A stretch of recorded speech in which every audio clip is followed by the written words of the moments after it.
மீண்டும் ஒரு ஆணவ படுகொலை.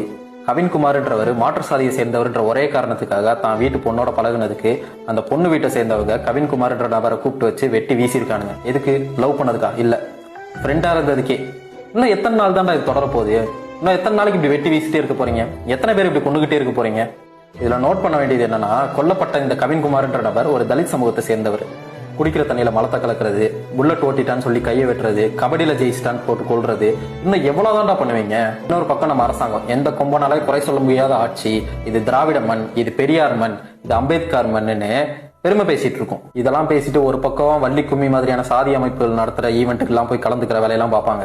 இங்க தலித் மக்களுக்கு எதிராக நடக்கிற எந்த ஒரு வன்முறைக்கு எதிராகவும் ஆக்ஷன் எடுக்க மாட்டாங்க. ஏதாச்சும் கேள்வி கேட்டோம்னா பிஜேபி உள்ள வந்துரும், பிஜேபி உள்ள வந்துரும் அப்படின்னு பூச்சாண்டி மட்டும் காட்டுவானுங்க. பிஜேபி உள்ள வரக்கூடாதுன்றது இங்க ரொம்பவே முக்கியமான விஷயம் தான். ஆனா அது மட்டுமே இங்க போதாது. இங்க நம்ம சமூகத்தோட முன்னேற்றம்ன்றது ஆட்சி அதிகாரம் யார் கையில இருக்கு, எலக்டோரல் பாலிடிக்ஸ்ல யார் ஜெயிக்கிறாங்க அப்படின்றது மட்டும் கிடையாது. என்னதான் பிஜேபி உள்ள வரலனாலும் நம்ம சமூகம் பல்லாயிரம் வருஷமா பார்ப்பனிய கலாச்சாரத்தோட பண்புல ஊறி தான் வளர்ந்துருக்கு.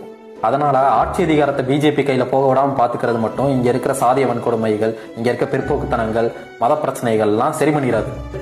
ஏன்னா நம்ம அப்பா தானே சொல்லியிருக்காரு, இந்த ஆணவ படுகொலைகளுக்கு சிறப்பு சட்டம் தேவை கிடையாது, அதுக்கான அவசியம் இங்க கிடையாது அப்படின்னு. இன்னும் இங்க தலித் மக்களுக்கு எத்தனை வன்முறைகள் நடந்தாதான் நீங்க ஆணவ படுகொலைக்கு சிறப்பு சட்டம் கொண்டு வருவீங்க?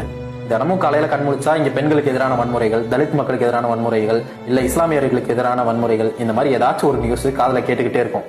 திரும்பவும் சொல்றேன், இது முற்போக்கு கட்சி, திராவிட மண், பெரியார் மண், இதை திராவிட மாடல் அரசு அப்படின்னு பெருமை பேசிக்கிறதுல மட்டும் இங்க எதுவும் மாறிட போறது கிடையாது.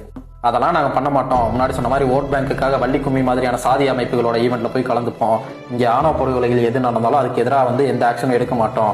அந்த ஆதிக்க சாதியினருக்கு எதிராக எந்த ஆக்ஷனும் எடுக்க மாட்டோம். ஆனா நாங்க முற்போக்கு கட்சி, பெரியார் மண், இது திராவிட மாடல் அரசு அப்படின்னு பேசிட்டு இருக்கிறதுல ஒரு பயனும் இல்லை.